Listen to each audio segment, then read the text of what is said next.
so confused. You feel like you're more fucked up than the lies on the evening news. Well, just step right in. We can talk about it all as friends. And if you want, we can hug and kiss and make up for the party ends. Agree or disagree, stop unfriend me. 'Cause I'm everything you want, damn sure what you need. I won't tell no lies, back up all the facts with truth. And if you can't get down with that, you must be somebody's stuff.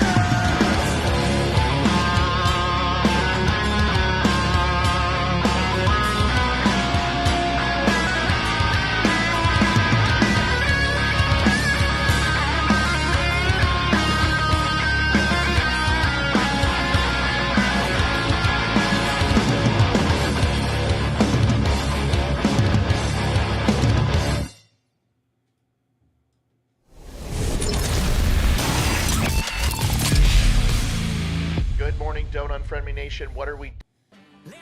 What's up, everybody? It's Ryan Weaver. I am on the Don't Unfriend Me show, otherwise known as The Dumb Show, with host Matt Spear. You guys can find the show at The Dumb Show on social media or thedumbshow.com.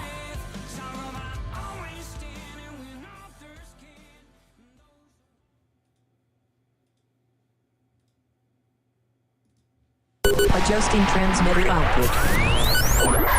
This is the Don't Unfriend Me show with your hosts, Matt, Leroy, Amy, Olivia, and Mike.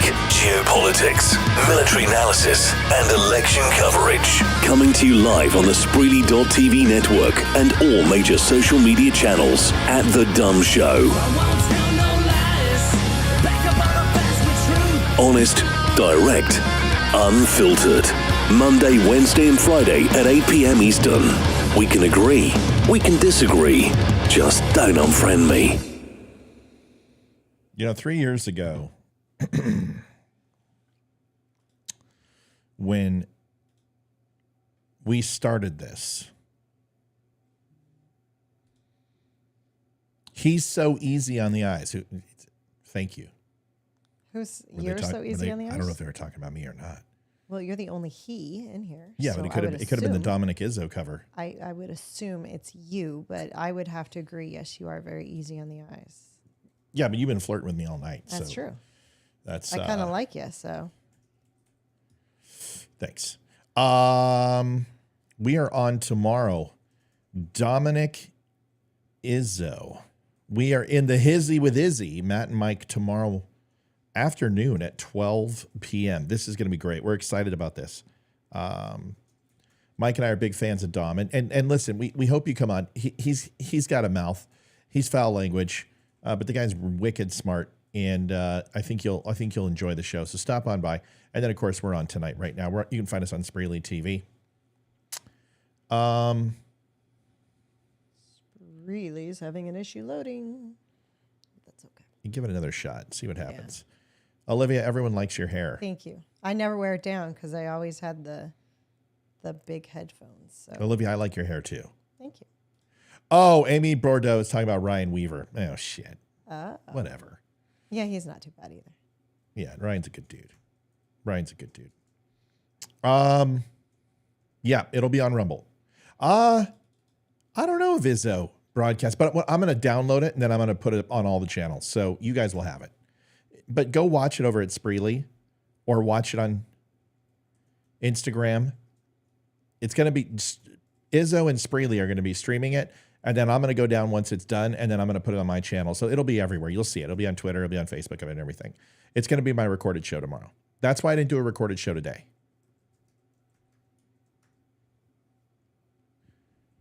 Olivia's beautiful. No shit. Why do you think I got the duct tape and roofies?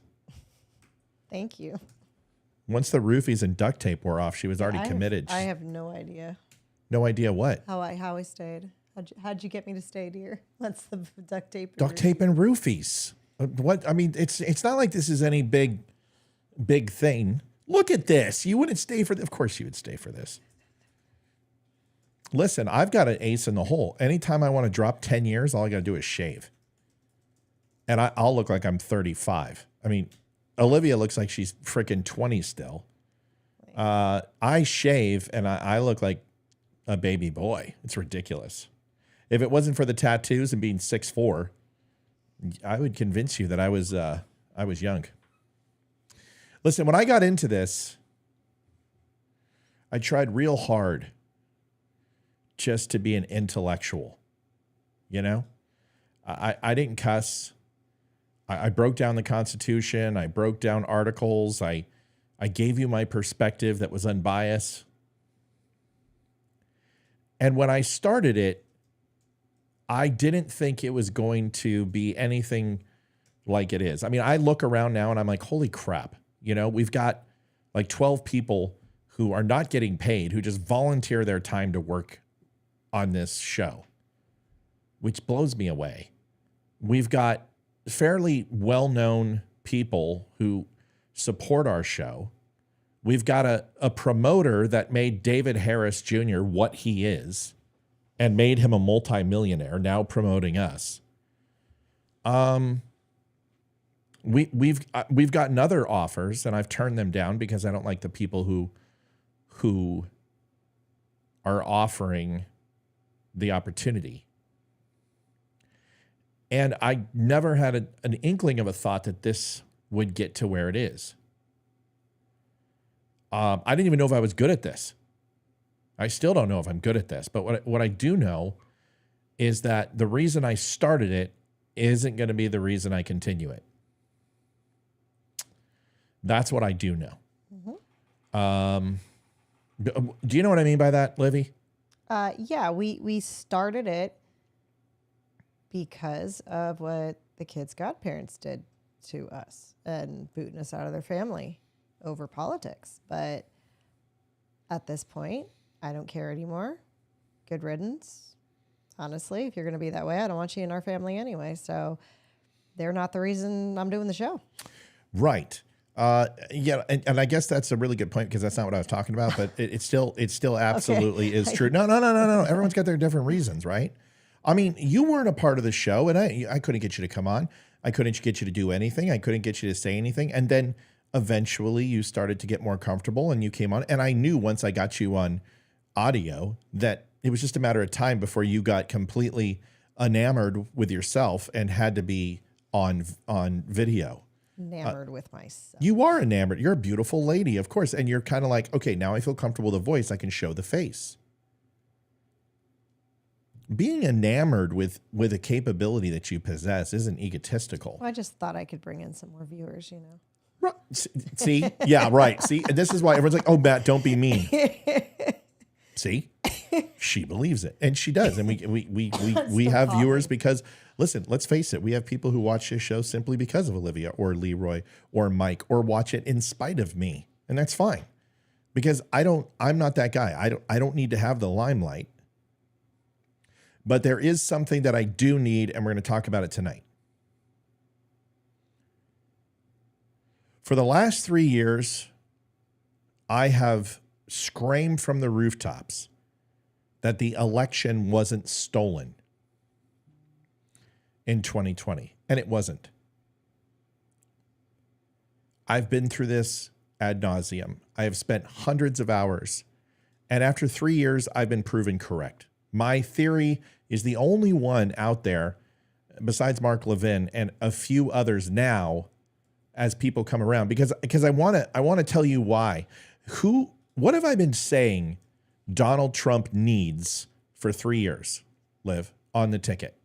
And don't be specific, not a name, but what does he need to have? He needs a female candidate with him on the ticket. Great. 4 major outlets, including Breitbart, Steve Bannon, all came out today and put his list of predictive candidates that are all female. And that Donald Trump is vetting female VPs. I told you this. And Nikki Haley's on the list too. Of course. So's Noem. So's Carrie Lake. There's several others. But none of those are going to get it done. I told you 3 years ago that he needs Nikki Haley on the ticket, him and Donald Trump. If DeSantis runs, DeSantis needs Nikki Haley on the ticket. Because the problem is this. People want normalcy. People want normalcy. but they also want somebody who can knock this crap off. Let me explain. When I've said not a stolen election, it's a vernacular piece. It's you choosing a set of words that doesn't line up with what the numbers say. But if you want to say it was unconstitutional, now you got me. Now I'm with you. Now we can have a conversation. Because unconstitutional is not illegal until there's precedent. And there has never been any precedent of judges altering elections before, except for in 2020. I warned you and told you while you kept your eye on the FBI, while you kept the eye on the Fed and the Department of Education and the labor boards, I told you that they weaponized judges in 2020. And I told you they were going to do it again. You are now seeing that happen. And what I'm wondering is why the fuck I'm not talking to 3,000 to 4,000 people a night, because I'm the only one who has told you, and everything I'm telling you has come true.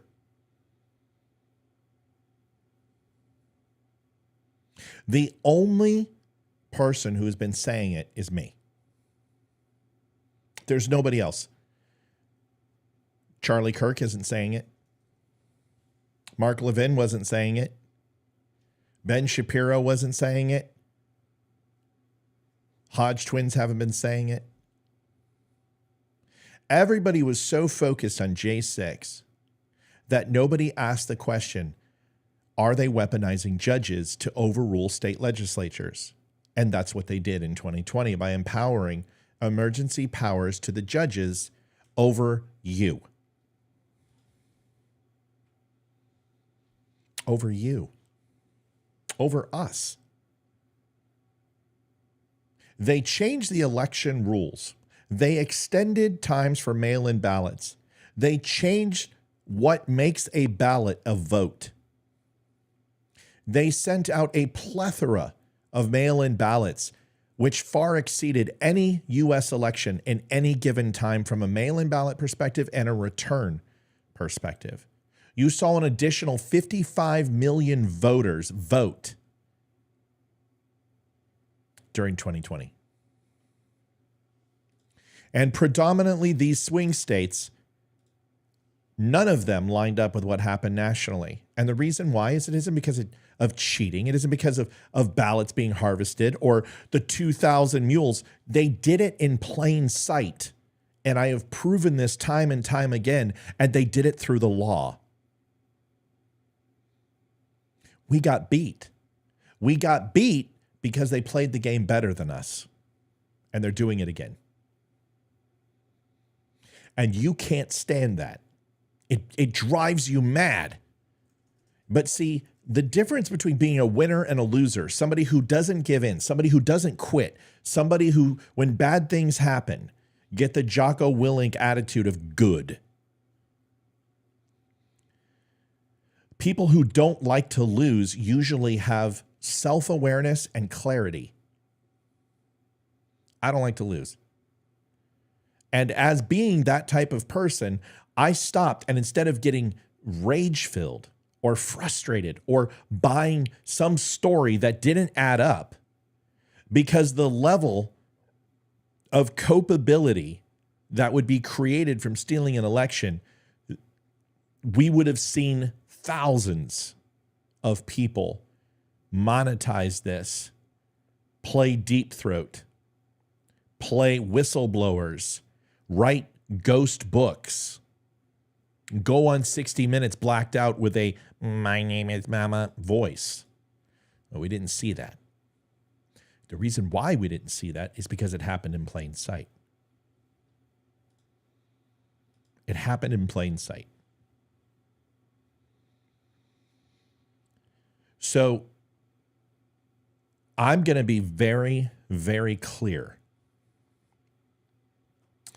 and choose my words carefully. In 2020, the election was unconstitutional, in my opinion, based on all the facts, and all the numbers, and the paper trail of legislation and decisions that went unaccosted throughout 18 months before the election and during COVID. Now, they're trying to fucking steal it. This move that they did is not about the 13th Amendment. It's not about the 14th Amendment. I had somebody try to tell me it had to do with the abolition of slavery today. I'm like, what? What does the 13th Amendment have to do with this?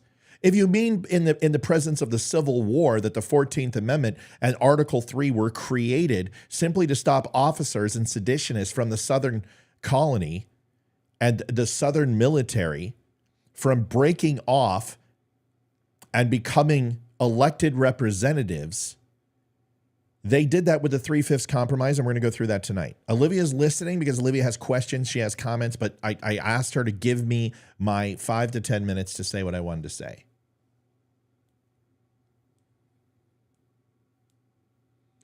This has nothing to do with state voting law. This has nothing to do with the FEC. This has nothing to do with the Trade Commission.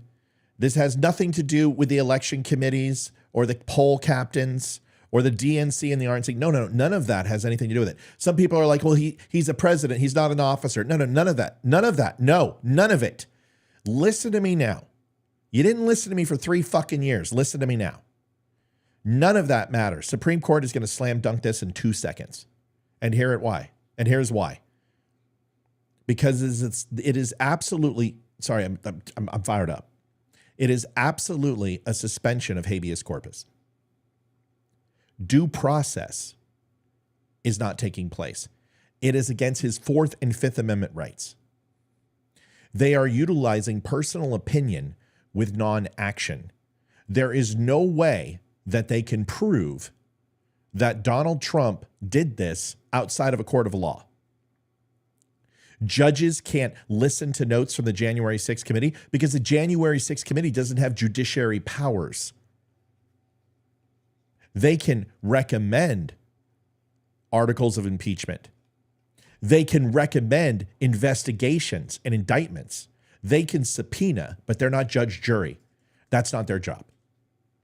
They have extended powers that were given to them by the Constitution for oversight over the branches, just like the executive branch has oversight with veto power, with executive orders to override the House and the Senate. And the judges can also use the United States Constitution to decide if a piece of legislation from the House and Senate is unconstitutional, or an action or executive order from the President of the United States is unconstitutional. It's called checks and balances. And these things are there for a reason. Nobody has ubiquitous power. Nobody has omnipotence over the other. So when you suspend due process, whether it be a president or not, you are using emotional platitude and vitriolic feelings because you don't like him to remove him from the ballot. So I will say this. Democrats said democracy is on the ballot. I'm going to take it a step further. Democracy was never on the ballot. A republic that elected its representatives through a representative democracy was on the ballot. And yesterday, our republic died. And we are now a democracy. In every sense of the word, we are a democracy. We are a democracy as the majority mob rules. This is just like Canada. The majority rules, and the majority party has stated that Adolf Hitler is Donald Trump, and if Adolf Hitler is going to be the president of the United States, or could be, you will do whatever you can to stop him. Why wouldn't they? Even the worst possible thing that they could imagine. Things that we saw with Lincoln and Kennedy and attempts on Ronald Reagan. Because when it's Adolf Hitler, We would do a retroactive abortion if it was possible in H.G. Wells' time machine in order to stop the atrocities of Adolf Hitler, wouldn't we? Wouldn't we go back in time to Kennedy's time and go ahead and leave a little anonymous note about Lee Harvey Oswald? What else would we do throughout history if we had a clock that could take us backwards? If Adolf Hitler is truly on the ballot, then they are justified in whatever they do. The Democrats told you what they were going to do because they accused you of it. They accused every American who associated with Donald Trump that you were stealing America's democracy. I don't condone J6. I don't support the J6ers, and I think they're a bunch of fucking chuckleheads. Every one of them. I don't care. I didn't go down there. Listeners didn't go down there. Friends didn't go down there. And there were 57,000 people who went down there who didn't get in trouble because they went home. I don't care about some letting some in. I don't care about some doors being broken down. Some fence. The whole thing is a quagmire. I don't care if they launch tear gas into the crowd. The moment that we started acting like BLM is the moment that we lost the high ground. We gave up a tactical position that no conservative group had ever rioted in American history. Let me say that again. No American conservative group had rioted in American history because the Ku Klux Klan is not a conservative group. The Black Panthers, Antifa, BLM, the Daughters of the Confederacy, the Weather Underground, none of them are conservatives. And you may see some pockets of riots that take place after a Raiders football game. Okay, that's not what we're talking about. We're talking about people attacking federal buildings, people attacking sheriffs and police officers. Because really, if you go throughout history, whether it be Ruby Ridge, whether it be the farmers in Texas, if you want to take a look at militia groups, usually it's the government knocking on their door, not the other way around. And I'm not going to go ahead and condone those people either.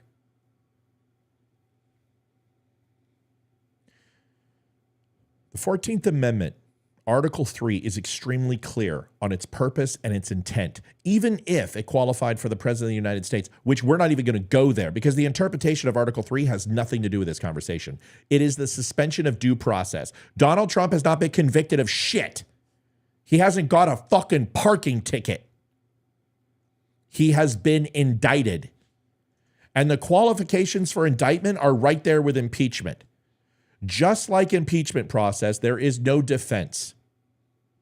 It is prosecutorial evidence to demonstrate a solid enough case to move forward with persecution or trial. And once that takes place, then the charges will be assigned to the person who is guilty, the defendant. Donald Trump hasn't gotten a parking ticket. Some people say he was convicted of rape. No, it's a civil trial. Do you want to know how many civil trials actually get settled? With no admission of guilt, most of them. Why? Because it's cheaper to pay them than pay the fucking blood-sucking lawyers. The damage it does in the public eye is worse than you just paying these people off. Donald Trump hasn't been convicted of anything. He hasn't even been charged with insurrection. In fact, there's not one January 6er who has been charged with insurrection. Seditious conspiracy is not insurrection. Intent to blank diddy blank blank is not insurrection. It is, from the word of law, very different than the written definition. And the written definition says an act against authority to usurp or overthrow aforementioned authority. That is an insurrection. And by the words and definition in the dictionary, whether it be Oxford or Webster's or anywhere else, an insurrection took place on January 6th from the written definition. It also took place in 284 cities when riots and fires littered. It happened during Rodney King. It happened in Oregon. If you attack police officers, that is a position of authority. If you attack federal buildings, that is a position of authority. That is insurrection by the written definition. Now, the legal definition is completely different. And that is the only one that matters, the law. And that states an armed uprising to overthrow the aforementioned authority. And I apologize, but flagpoles, zip ties, and dimensions of the Playmate of the Month is not an armed insurrection. And Donald Trump wasn't out there in the crowd breaking into it, so he is not an insurrectionist. He is not. It doesn't matter. None of this is going to go anywhere because simply, full stop, they suspended due process. Now, what you're going to see is a race to the Supreme Court. All the lower courts are now going to go full steam ahead. They have to. They will look weak and inept and not on the same page. And that is the one thing the Democrats will never do. You will see California and 27 other states follow through to remove Trump off the ballot. And then you will see retaliation from Texas, Florida, and the major red states by removing Joe Biden from the ballot.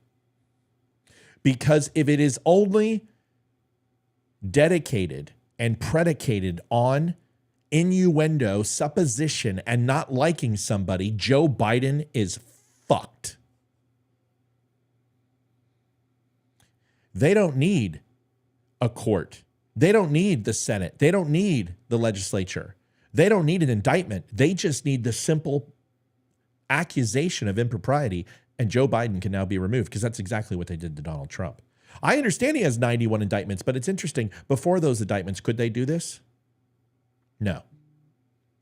So what they're saying is, truly saying is that these indictments are a plan in order to execute the next phase, which is to remove him from the ballot because the indictments aren't going to work. And they know it's not going to work.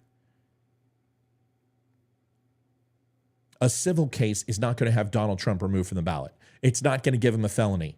Letitia is full of shit. There's no victim in the Mar-a-Lago case and the tax records. They're not getting anywhere on the confidential documents. That's why they're throwing out the top secret binder out there, which is Operation Hurricane and has to do with the spying that Hillary Clinton's campaign did, Barack Obama did on Trump. And I'm positive Donald Trump took that binder with him because it probably has everybody's name in it and everything they did from FISA warrants all the way down. And I'm sorry, if you're Julius Caesar and you're surrounded by everyone who wants to kill you, you may just want to have an ace in the hole. Donald Trump can demonstrate causation for why he did what he did and used executive principles and executive privilege to protect himself, as there was a coup d'etat against him from when he came down in 2016 and all the way through. And I am not the biggest supporter of Trump. You know this. I've hit him hard and I will continue to hit him. But if you think that there is a lawyer that can't prove that the media, the DNC, the FBI, Obama, every single person who has said anything over the last 6-7 years has been trying to literally destroy the man, that he didn't have probable cause, that he did not have the ability and the verified proof to protect himself from a coup d'etat, then I would challenge you that this whole insurrection mumbo jumbo is just as thin. Lee, thank you for the super chat, dude. That's freaking awesome for you to do that. You did not have to do that. God bless. He went to super chat for YouTube and gave us some money for the show. Thank you, man. You know I don't ask for donations. I never. Your money is important. I want you to get a hat or something, okay? But thank you. God bless you, man. I appreciate you. This is not a vindication of Donald Trump's actions. Donald Trump has been an asshole. Donald Trump gave the fickle salute to the Democrat and the establishment, and he pushed his boundaries. That's who he is. He was the president of the United States, and he's like, I'm not going to get pushed around before, during, or after I'm president. But I told you last night Donald Trump wasn't saying anything for a reason, and I told you his staffers were going to say something. They did. At no point did they say Donald Trump feels. Nope. The campaign of Donald J. Trump. They are not going to put these justices in jeopardy, so they have to recuse themselves by him calling them out by name and saying, these are people I assigned. I feel very comfortable they're going to take care of me. The moment he fucking says that, they have to recuse themselves because that's what the Democrats will do.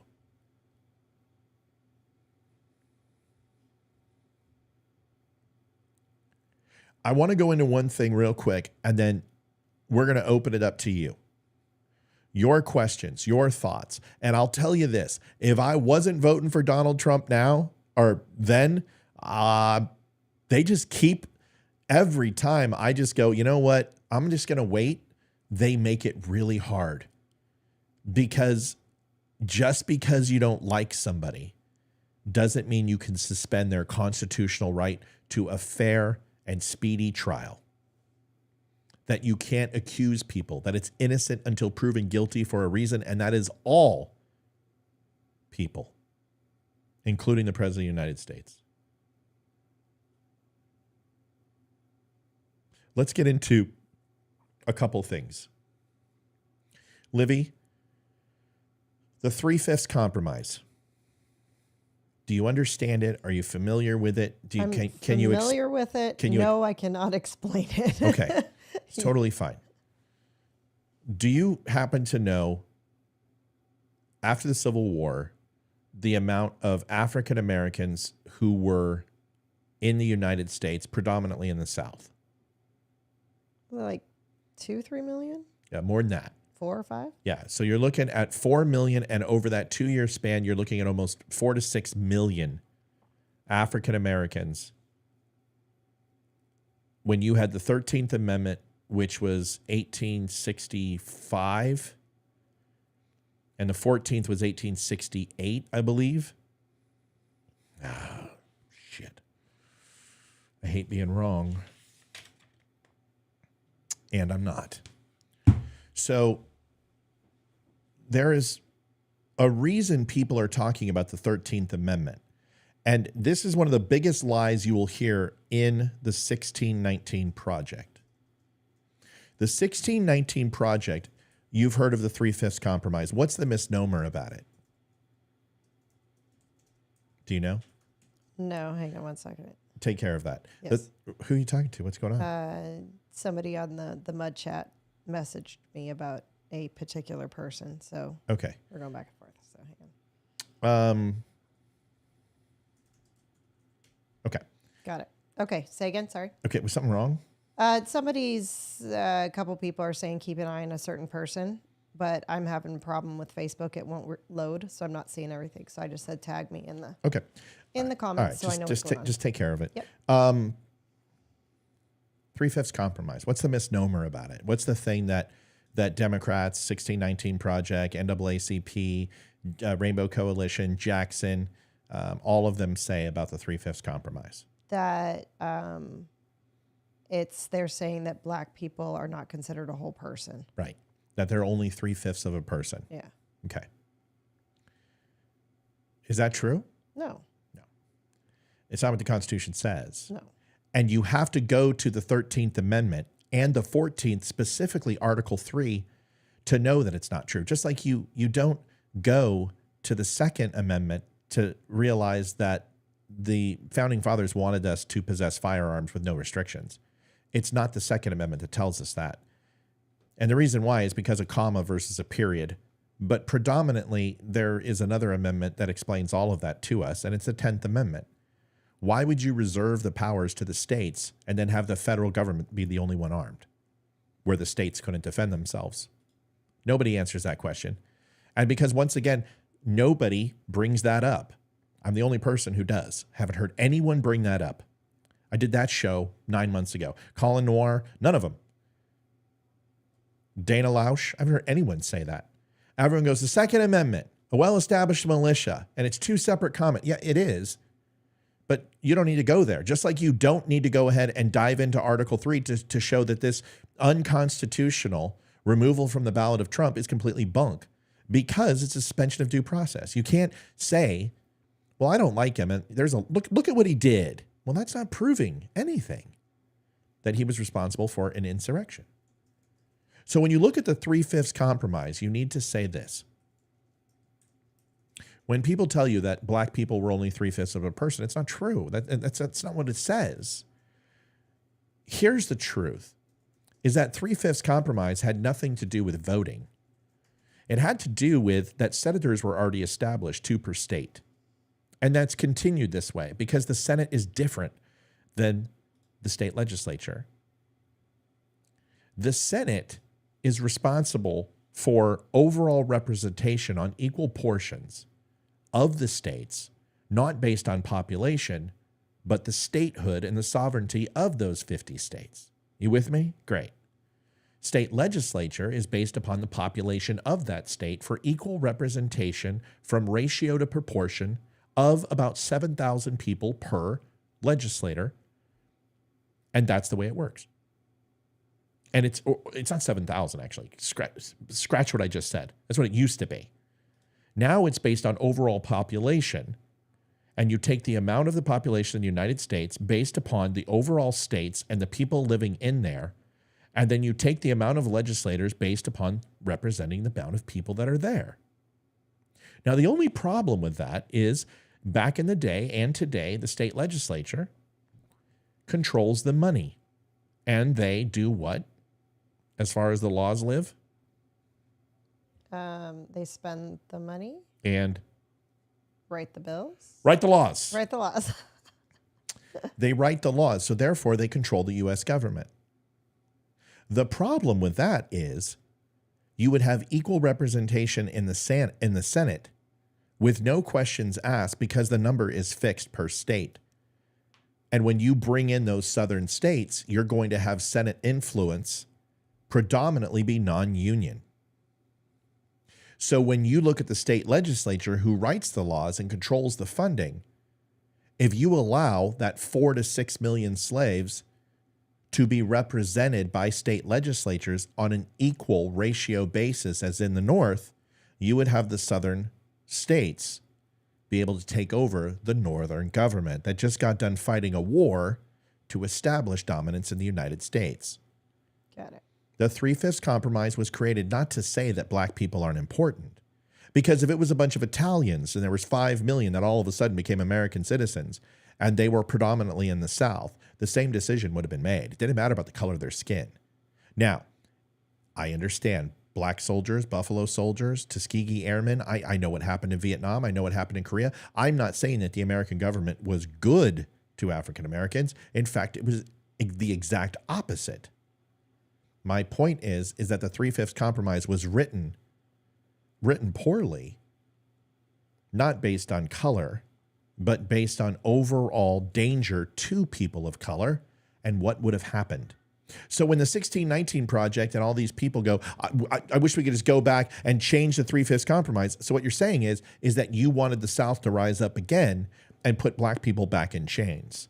Well, you guys have already done that with the inner cities and your horrible policies, because you run 37 of the 50 worst cities in America are democratically ran. You got your wish. And you didn't have to change the 3/5 compromise. All you had to do was give them welfare and go ahead and do eugenics and abortion to break up the family unit and take the males out of the households and put them in jail. Introduce crack into the inner cities, the white man's cocaine, and then go ahead and do disproportionate sentencing to all of those people. But I guess changing the 3/5 compromise would have been better. I'm going to open it up to everyone else. I'm tired of hearing that democracy is on the ballot. We are no longer a republic. And I'm here to tell you, we are not a constitutional republic. We have surrendered the Constitution. We have already altered 9 out of the 10 most fundamental rights for you and me. The only one that hasn't been is the Third Amendment, which is the quartering of troops. The government forcing troops into your home, whether it be American-based or foreign, and forcing them into your house. That is the one we have not encroached upon. Every other amendment has been modified at the state and city and town level and on the federal level. Now it's the process. These are the rail guards and the safeguards. These are the bumpers, the safety net that protect us from them making unfettered changes to the Constitution without process, without representative government doing what the constituents need. They are altering an election. They are violating democracy to save it. How does this make any sense to anyone? It doesn't.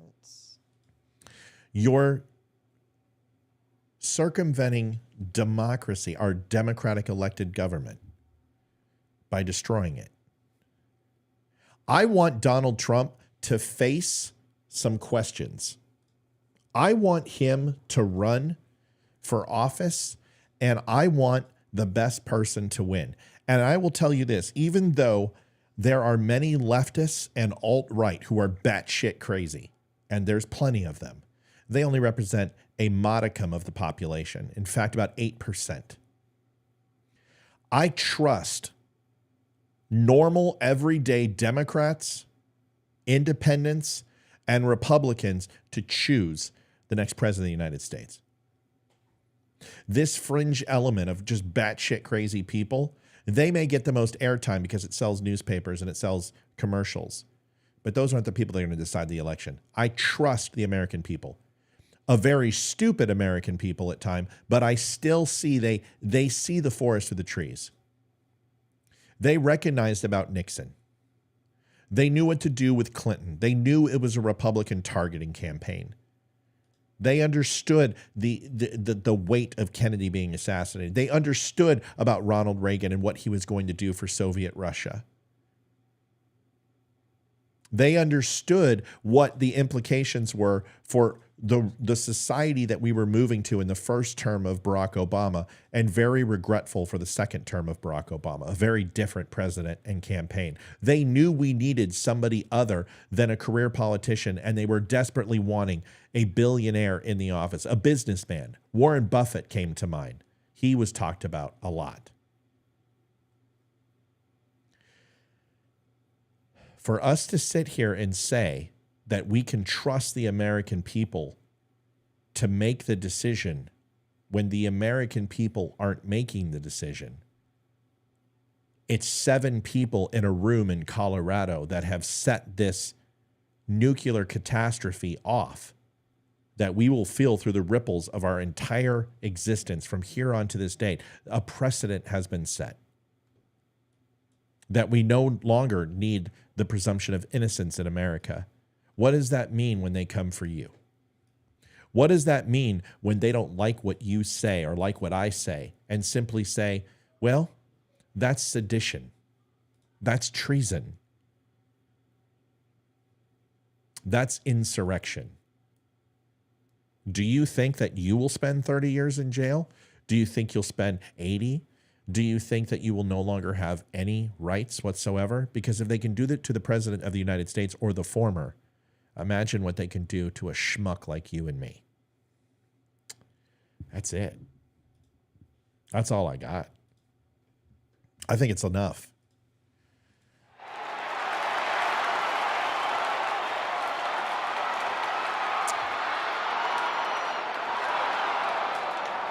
I would love a Democrat who believes that what happened in Colorado was right to come on. I think there is an Amanda Robinson that everyone's been saying has been blaming Trump for everything. Come on the show, maybe Amanda. You can come on. I have told everyone to let her have her opinion. Yeah, let her have her opinion. Don't gang up on her. Just let her talk. Everyone gets an opinion. Yeah, so. and you know what? I haven't even read anything she's read. I'm sure she's saying, well, what about Joe Biden and what you're doing to him? Hey. I haven't read it either. The last time I checked, he wasn't pulling off any ballots. So. The last time I checked, the media and people are slinging mud as they always do, and candidates, but nobody has stopped him from being able to run. Do you really think it's about people talking trash about Trump? I don't give a shit. Hit him every single day of the week. Doesn't bother me at all. People talk trash about me all the time. It doesn't change me one iota. So what makes me think is usually when you're worried about somebody, you try to get them out of the way. If you're afraid of the competition, that's usually when people cheat, is because they're afraid they're going to lose and they can't beat their competition. So what does the Democratic Party, what does Trump have on the Democratic Party that they're so scared of him? Why are they so scared of him getting back in office? Oh, I can answer that question. Why do you think? I want to hear your opinion. Why do you think they're terrified? Do you think it's, let's ask this question. Do you think it's from a state level, a federal level, or a world level? I think it's from a federal level. I think it's... Tell me why. I think they know that he wants to go in and change things. And he wants to make, in his second term, he doesn't have to play to the American people to try to get a second term, to get the vote. He can kind of, he could be a little bit more stringent and a little more strict on what he is wanting to do and wanting to change. And I think that when he gets in, he's going to finish the wall. I think he's going to change voter reform. I think he's going to change the immigration policy. And I think he might go in and start changing the policies on corporations don't get a vote. They aren't counted as people.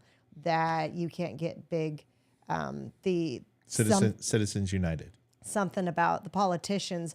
He might come to light, bring to light of why these politicians are, their salary is $175,000 a year, and they're coming out multimillionaires. And yet some of them, Pelosi, her husband makes a lot of money, but does he make that much money where she's worth what, 80, 90 million? I don't think so. You know, how did the Clintons come out worth millionaires? $250,000 on the election circuit. And taking money from the Clinton Foundation as overhead. So it makes me think that he has some stuff because he's been in that circle. He was in that circle for a very long time as a civilian. And I think he knows some stuff. I'm still waiting for Amanda Robinson to come on. I mean, it's amazing when people have courage via anonymous chat, but they're afraid to put their money where their mouth is.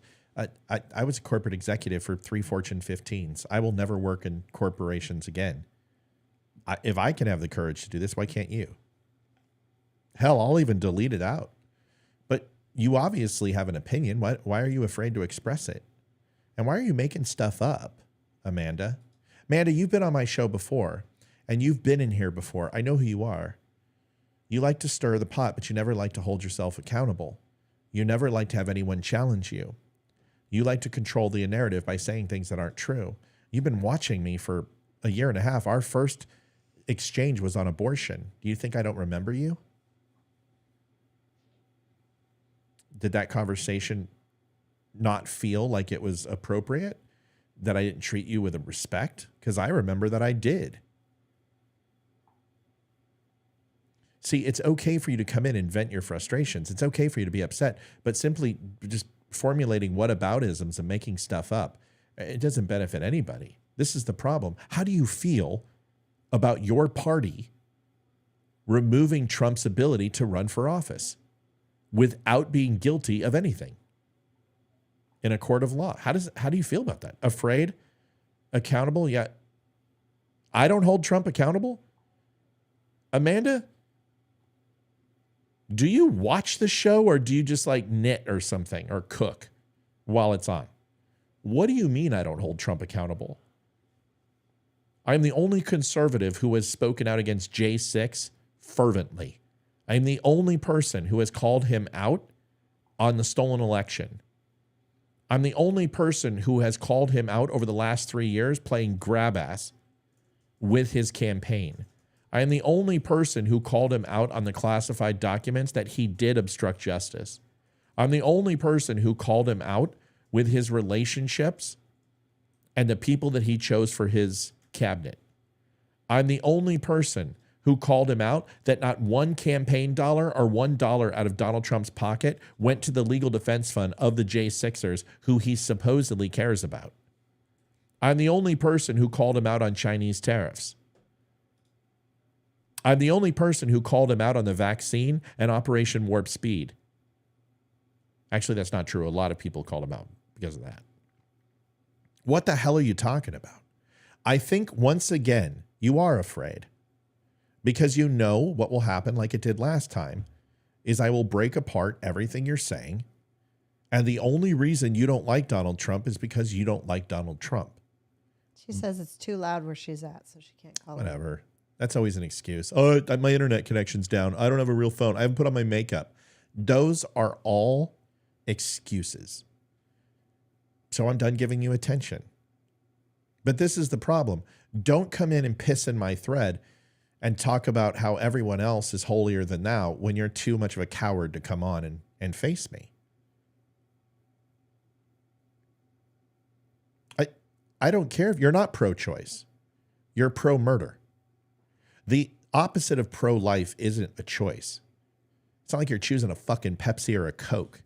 Or if you're going to go to Jiffy Lube or Grease Monkey. Or if you're going to choose the guy who's 6'2" and has absolutely no money but's easy on the eyes. Or choose the guy that's 5'6", 280 pounds and is a multimillionaire. That's a choice. You are saying what is different and opposite and antithetical to pro-life is pro-murder. So the reason why you haven't changed your mind is because your myopic level of thinking won't allow you to, because you still think it's a choice. You still don't recognize it as a life. But you guys believe that cows and chickens and fish deserve to be protected at all costs with body, mind, and soul, but a baby doesn't. You didn't win the conversation when we had it, and you certainly aren't going to win it now because morality isn't negotiable in a civilized society. There is no debate. Just like there's no debate about Donald Trump, is that he has a specific set of rights that have been violated, and unless I have missed something, the individual rights are paramount to our republic, not a democracy, which cares about the collective rights of the group. So the group and the mob are upset. We don't give a fuck. So my argument with abortion is when somebody murders a woman that is pregnant, right? They get charged with double homicide, double murder, whatever, because they murdered the mother and the baby inside the mother. Right. So if that person gets charged with double murder, why is a person who is having an abortion, not for medical reasons, not charged with murder? It doesn't make any sense. Because it's a choice. Because then it's my why doesn't body. that person go, it was my choice. I didn't want to murder that baby, but that baby was inside that woman, so I only murdered that woman. Therefore, I should only get one charge of murder. And it's not a hypothetical. It happens all the time. It's not a hypothetical like my sister's cousin's brother's roommate was raped. She's Jewish. She has one leg and she's on food stamps and she has a nervous tic in her left eye. What if she wants to get an abortion? Thank you for giving the most extreme circumstance that it represents absolutely no demographic whatsoever. Because majority of the abortions out there are birth control. They're for birth control. And you get, no, they're not. Yes, they are. Yes, they are. Less than 2% of abortions are used because of life of mother, rape, or incest. Less than 2%. I know a couple people that have had to have an abortion for medical reasons. And one of them was she was diagnosed with lupus in her first pregnancy and almost died during that pregnancy. Doctors told her never to get pregnant again. She got pregnant.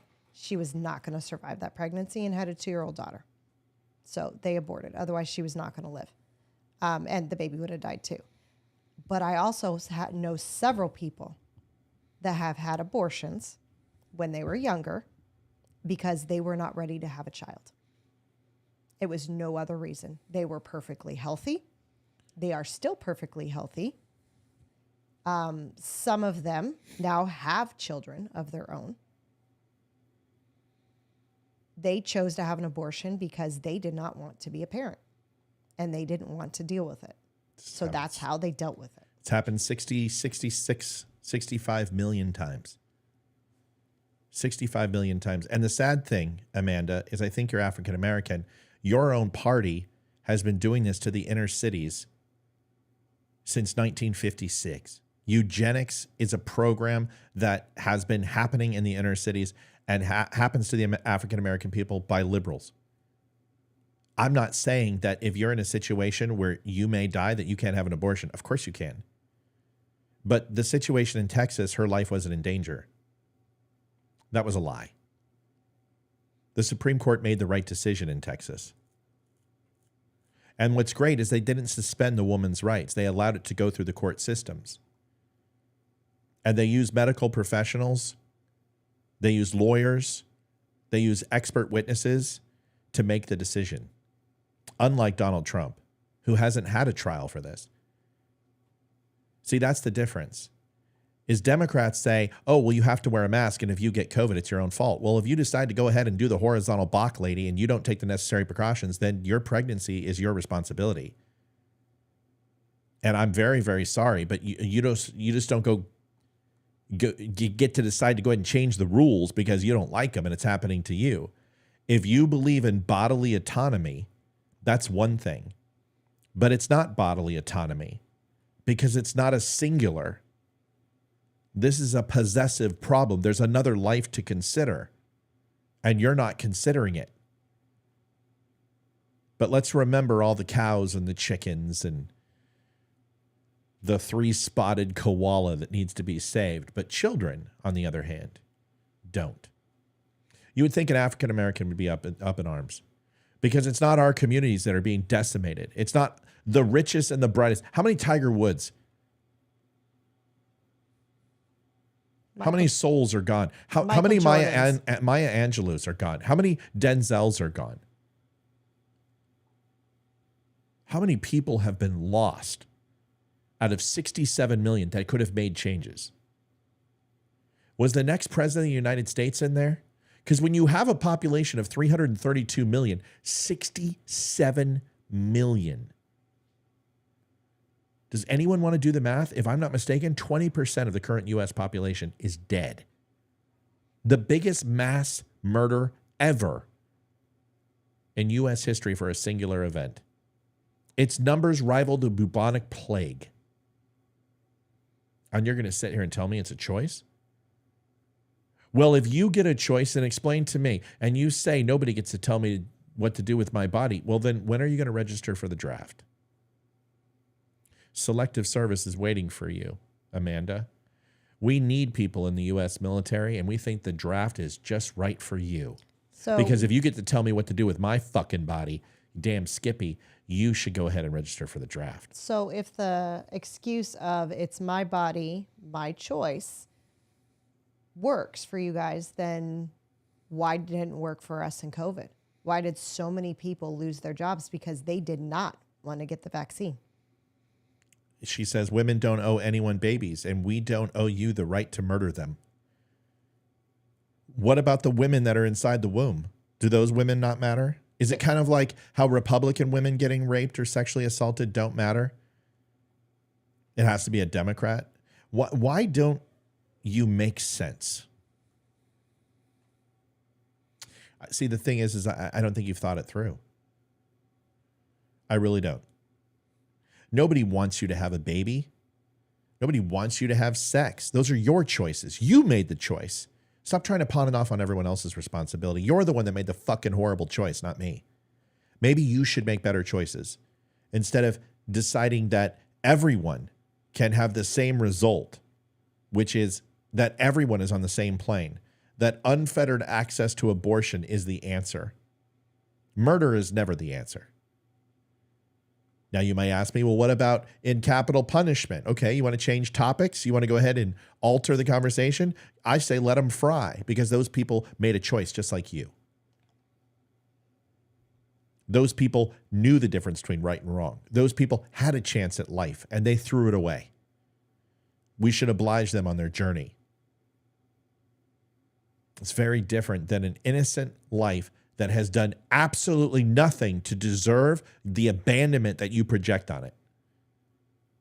You are making a final solution for a temporary problem. A baby is a temporary problem. Once you make the commitment to raise it, then it's not a problem. Then it's a life. And if that child doesn't bring you joy and fulfillment, then you shouldn't have laid down and fucked somebody without realizing the consequence of your action isn't defined by the 18 seconds of pleasure that you had, but the lifetime commitment that you are obligated to take care of because you made the decision. Get some batteries. Get a spin cycle dryer. Get a dog with a jar of peanut butter if you don't want to have kids, because that's like saying, I don't want to go ahead and take a trip, but have to drive in a car or an airplane. It's part of the package. Until we have teleporters to go ahead and zip across country, you're going to have to put the work in. And if you decide to have sex, a kid is the result, especially if you don't take responsibility to ensure it doesn't happen. Give me a break. And if we're going to sit here and focus on the 2% or the accident, the condom broke, lady, I have used more condoms than I would like to admit, and none of them have broken. That's what guys tell unattentive women who don't check or know better. Takes 2 seconds to check if that guy's wearing a condom or not. Oh, it broke. AKA, I never wore one. It's always amazing. It's always amazing. I'm not telling you what to do.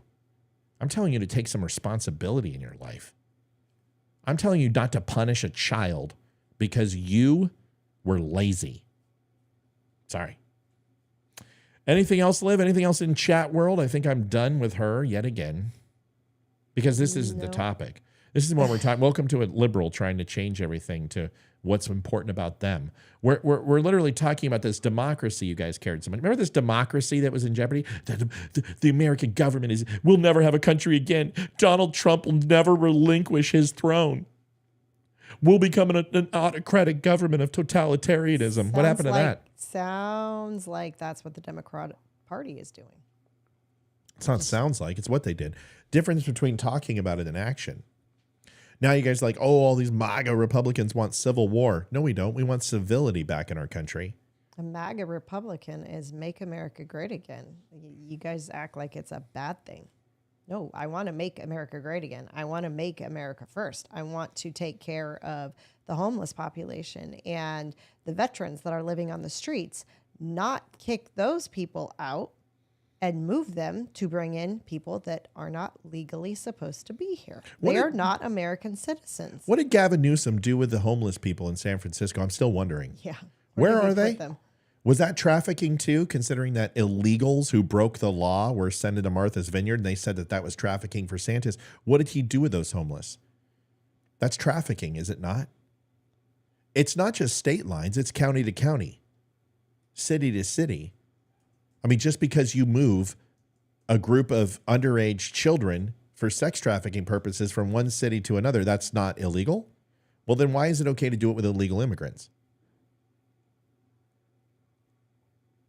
Why is it okay to do it with homeless? If it's not okay for DeSantis to control his border, which is what his job is as governor, especially when it's dereliction of duty from the president of the United States that doesn't control, people go, oh, well, Florida doesn't have a border. Duh. Right. It's only the closest connection to the Keys and Cuba and South America and Haiti. Do people even pay attention to the Dominican Republic? Do they even look at a map and understand where Florida is and the amount of influx of illegal immigration that they have? I guess that Elian Gonzalez was just a rare occurrence. And they don't see bodies wash up all the time of Haitians and Cubans that have makeshift rafts. And the Coast Guard doesn't intercept these coming onto the Florida shores. Florida has a huge immigration problem. But see, here's the thing, and the true thing, is the Democrats, they want to turn Texas purple, and they don't give a flying fuck what it takes to do it. So they are going to continue. And Abbott has said no more. You're not turning my state purple. Arizona lost. New Mexico used to be Republican. Arizona used to be Republican. Southern California was predominantly Republican. Illegal immigration has changed the entire landscape of the South. It also changed Nevada. And Abbott isn't going to allow it to happen in Texas. This is where the buck stops. So all you crybaby fucking liberals that are trying to bleed our country out by bringing in a mass immigration of illegal immigrants into our country, when this turns south, like it has in Europe, and these immigrants turn violent and say, we no longer like the way this is being done, you're going to call on the people who you are condemning and calling white supremacists and Nazis, the people who are the veterans of this country, who are not liberals, the ranchers, the blue-collar workers, the people who have the guns that somehow made it through your confiscation. You're going to call on us to help and protect you. And you know what we're going to say? Yeah, I don't think I've got the time. Be careful what you wish for. This country needs each other, specifically the left coasts and middle America. We need you for your money. We need you for your state-of-the-art medical care. We need you for your innovation and technology. And the reason why is because you are through fair states. You own the mass distribution of wealth when it comes to shipping and receiving because of your shipping lanes. And the founding fathers knew that. You need us for our agriculture, our energy, and our water. And you need us to break our backs. It is a symbiotic relationship. So if you're going to try to dissect us apart, I'm warning you, it won't be good for America. You need those flyover states. You need the Rust Belt. And yes, I understand that California is a very large producer of ag and probably one of the biggest in the United States. But that water that you're getting, that water that you need from Arizona, New Mexico, and the Colorado River and Utah, you might just be careful, because if we shut that off, you don't have agriculture anymore. And you'll be bleeding Lake Tahoe, and you'll be bleeding the Glacius Mountains in California. When you guys have a drought, you won't have any water. I lived there for 20 some odd years. I know what the small pain points of California are. So before you get all high and mighty and pretend that you don't need the states because you guys have the largest agriculture and export of fruits and vegetables in the United States, for now. But when you guys want to go ahead and choose between the hotels and the lavish lifestyle and making the tourist state that you are to wash all your towels and bedding, and you have to make a choice between that and food, I wonder what you'll choose. I wonder if Los Angeles and San Francisco and San Diego and Orange County and Anaheim will make the decision to wash their sheets and their bedding or feed the rest of the United States. I wonder. All these Democrats that are so pro-illegal immigration and are screaming and hollering against the people who just want legal immigration. Why are you not opening up your homes to these immigrants? That's an interesting one. Why you say you want them here? Well, open up your home. Share your home with them. Share your money with them. Why don't you give them your paycheck? Because that's what you guys want. You want socialism where everyone gets equal parts. So let's start with you.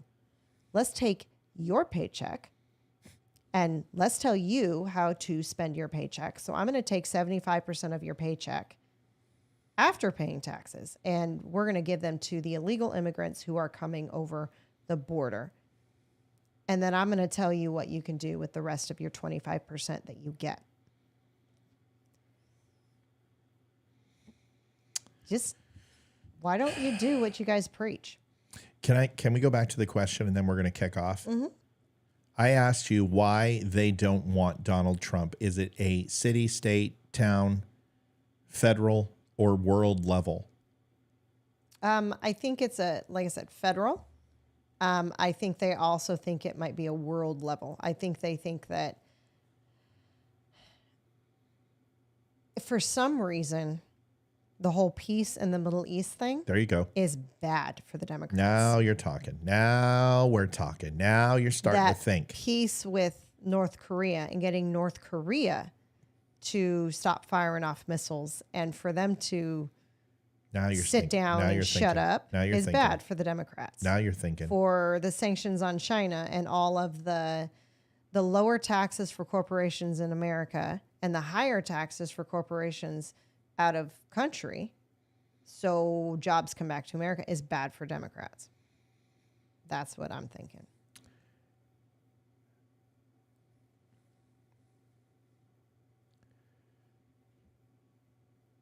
It's not that the Democrats are the warmongers, but everyone keeps saying, well, look at the last three wars. The last three wars were World War II, World War I, and the Mexican Wars. The Civil Mexican War? War. Well, no, but before that you had other conflicts. But you had the Texas and Mexico War. You had a war with France. You had a war with the American Revolution. You had the Civil War. You had the French and Indian Wars, is what I was referring to. There hasn't been a war. Vietnam wasn't a war. Korea wasn't a war. Grenada wasn't a war. Iraq wasn't a war. Afghanistan wasn't a war. Iraq too. OEF, IEF, OIF were not wars. Those are conflicts. And there's a very big difference. In fact, the United States hasn't declared war since World War II. And the reason why you don't declare war on a country is because of the funding and the permissions that have to take place and the accountability that takes place. When you don't declare war, if you indiscriminately kill civilians or break the Geneva Convention, who do you hold accountable? There was never a declaration of war. And when you don't declare war, the gloves have to stay on when you declare war. And you have to get approval through the United Nations and NATO and all the other countries, and you have to actually have the ambassadors of those countries sign off on the war that takes place. If you take a look at the coalition in Iraq, for Iraq 1 was very different than Iraq 2. If you take a look at the coalition of Afghanistan, it was very weak and thin. Democrats like to say that the Republicans have started the last three wars. Well, that's not true. If you want to take a look at why we went into Afghanistan in 2001 and after 9/11, it had to do with a weakened state of our military and intel apparatus that Bill Clinton completely created anorexia in our intelligence gathering, with crippling the ability of human intelligence, lowering the quality of our Navy and our sound equipment, spy satellites, and the overall intel apparatus of the United States.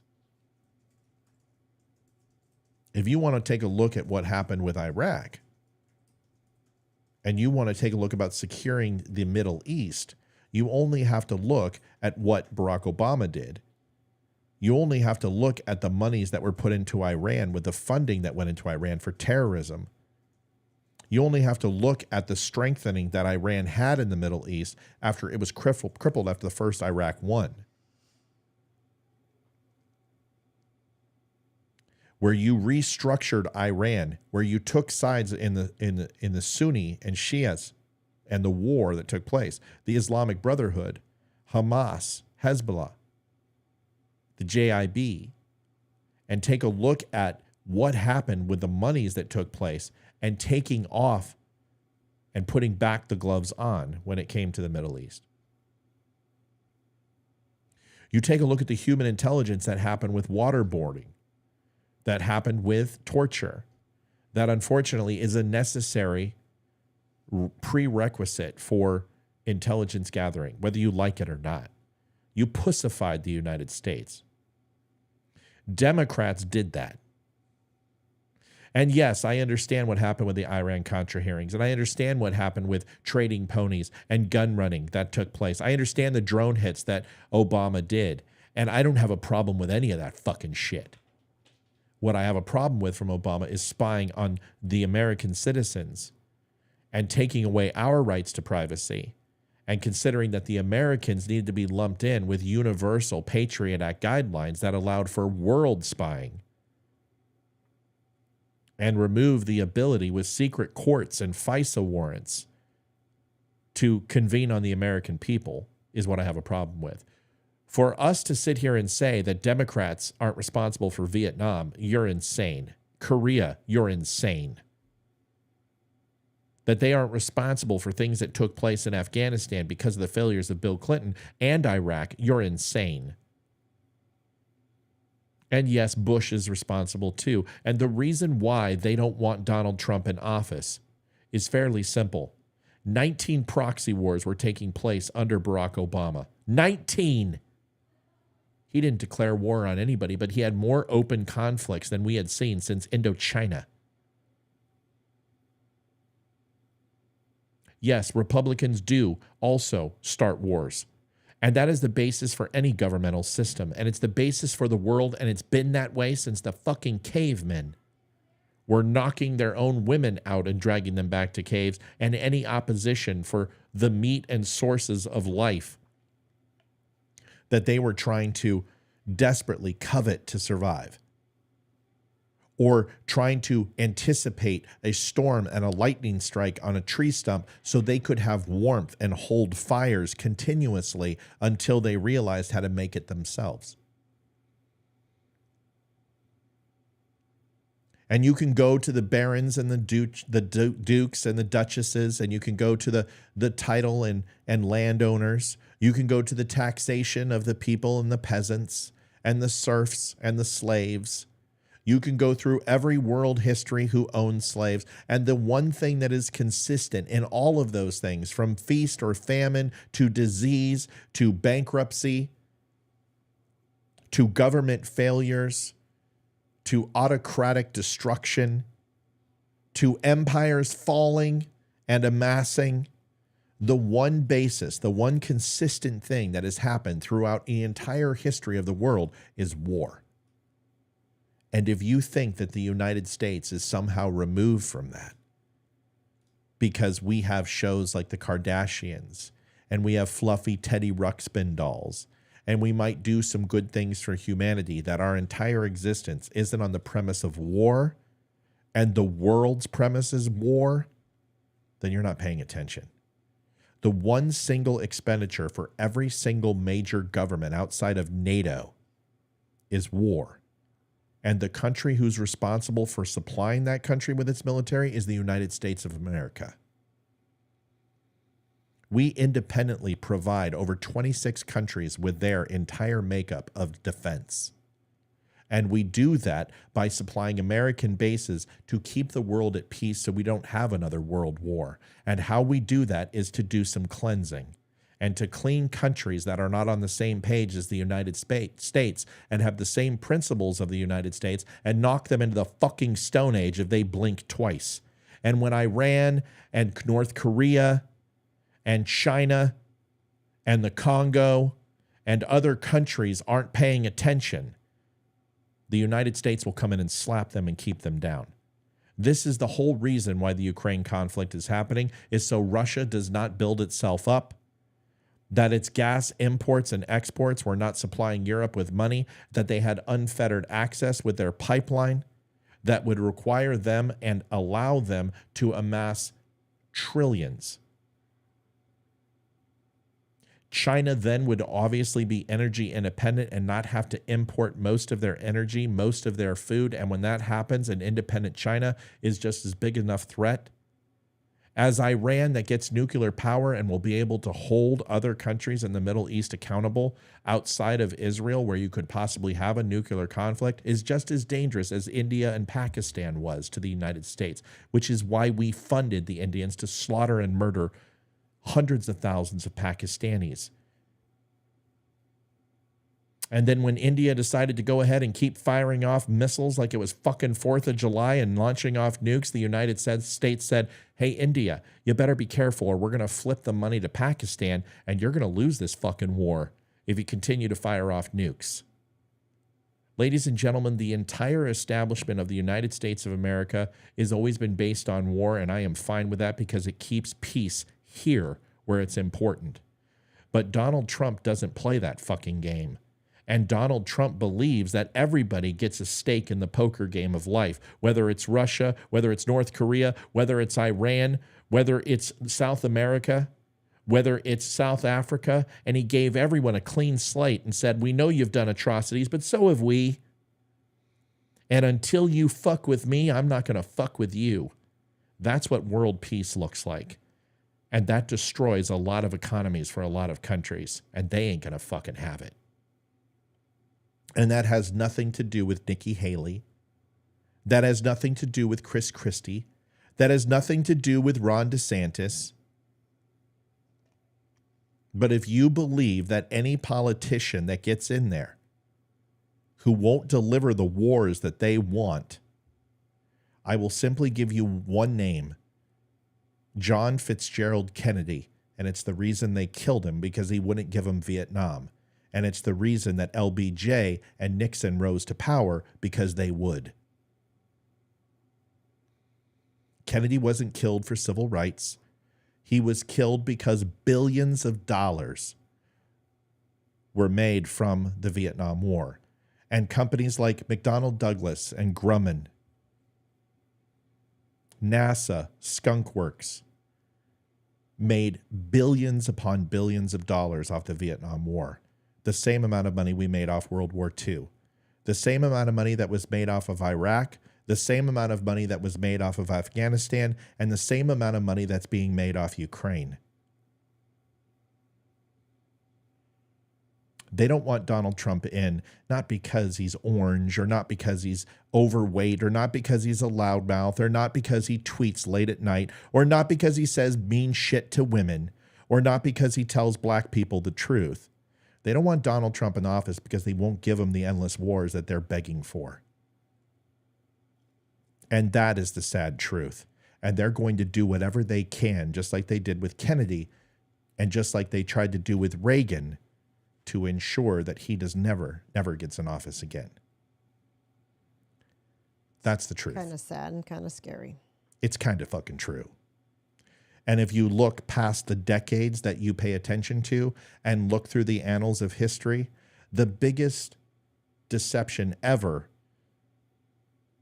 was supposedly that the devil convinced the world that he doesn't exist. No. The biggest trick that has ever been played on the United States is that the United States government is in it for the American people, and that history does not repeat itself. That the past is indeed prologue.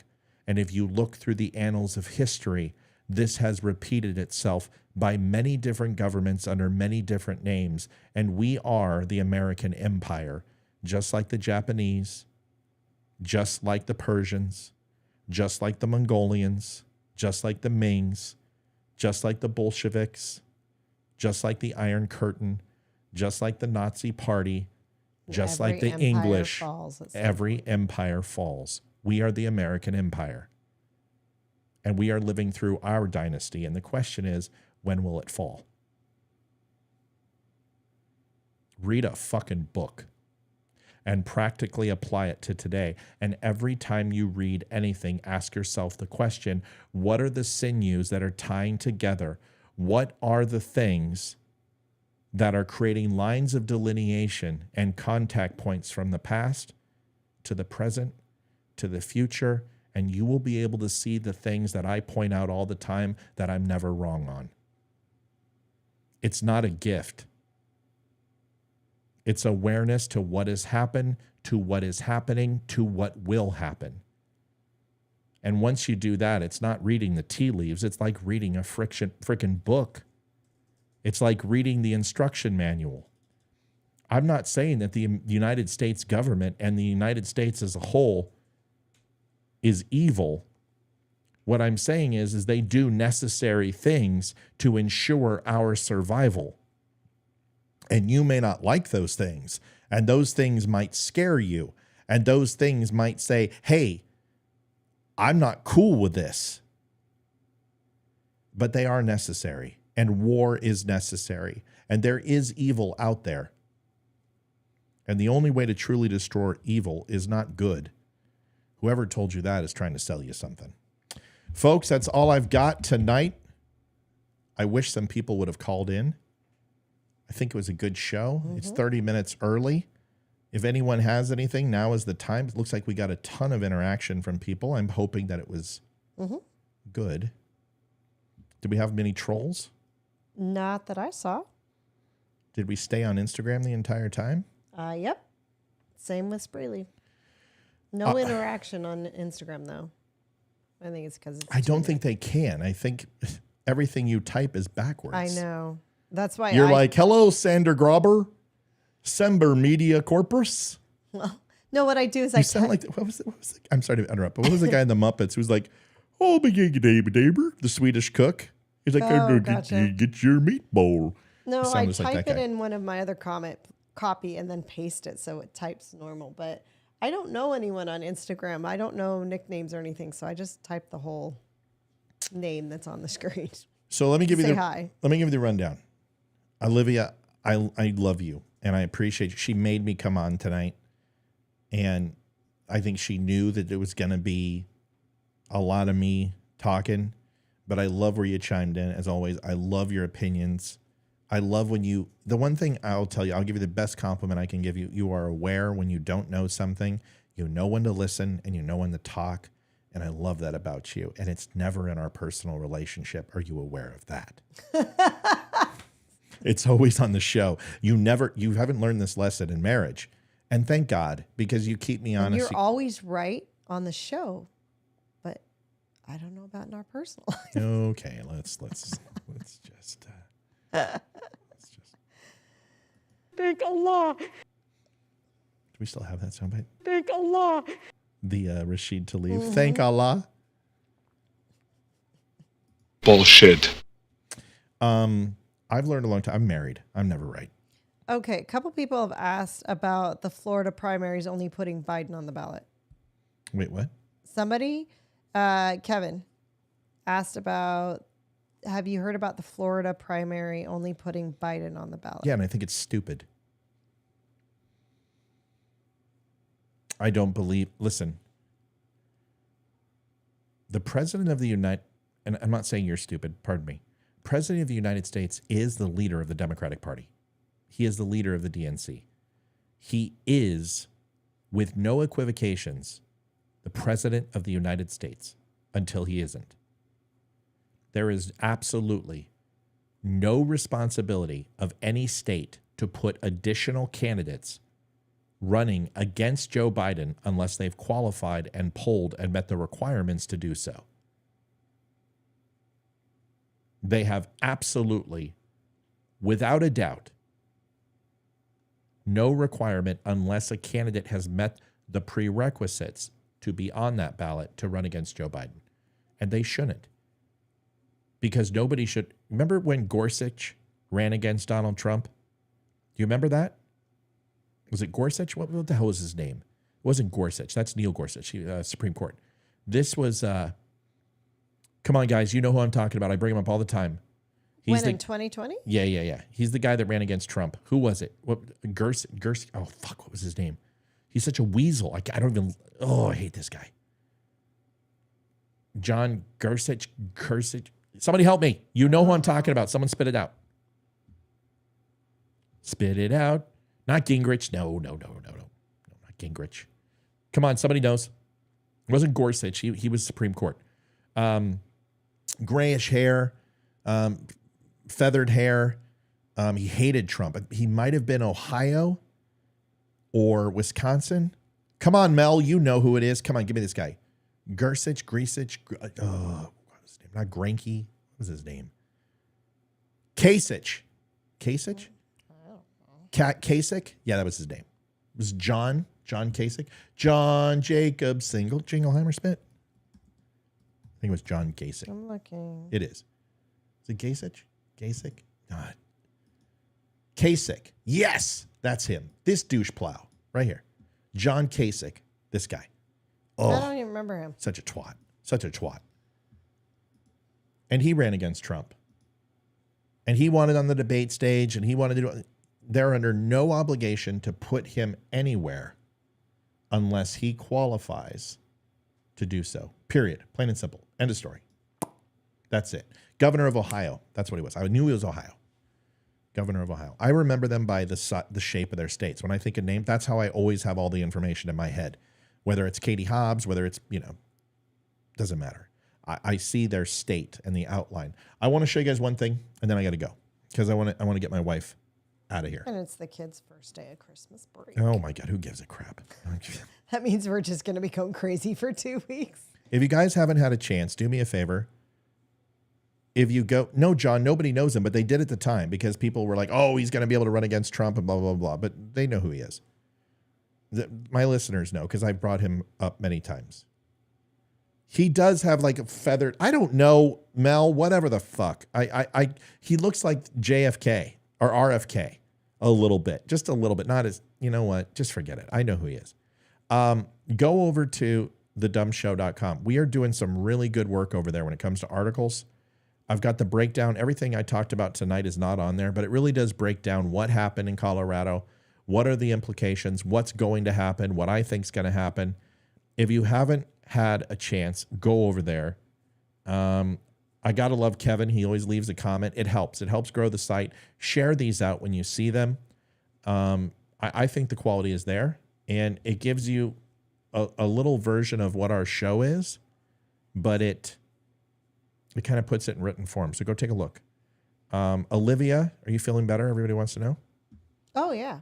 Yeah. It's every night the coughing starts later and later, which is good. I still can't sing. I tried singing with Hayden today, and I still don't have a voice to sing.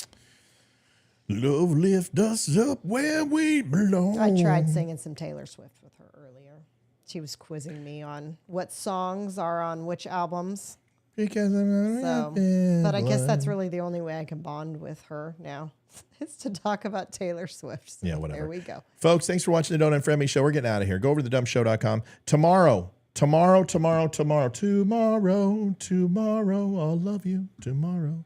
It's always a day away. We have a new listener who heard about us from Izzo.